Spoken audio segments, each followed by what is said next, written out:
times since 2009. As the price of prescription drugs continues to rise in the U.S., a bipartisan group of lawmakers on Capitol Hill is teaming up to try and address the issue. Senators Rick Scott and Chris Van Hollen are proposing legislation to rein in the cost of medications developed with taxpayer money. Our Washington Bureau reporter Samantha-Jo breaks down how this proposal would work.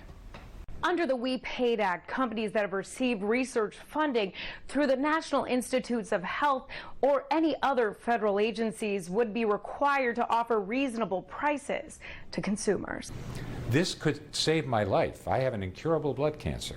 David Mitchell has multiple myeloma, a cancer which is treatable with some of the most innovative prescription drugs, but they come with hefty price tags, up to $500,000. We invested our own money as taxpayers to develop something that could save lives that we won't be able to afford. That's unacceptable. Mitchell, the founder of Patients for Affordable Drugs, has challenged lawmakers to change that. I'm hoping to have a big impact. Senators Rick Scott and Chris Van Hollen are introducing a bill that would place price caps on medications, developed and researched using billions of taxpayer dollars. A recent study found all of the drugs approved by the FDA between 2010 and 2016 relied heavily on support from the NIH. It's pretty basic sense.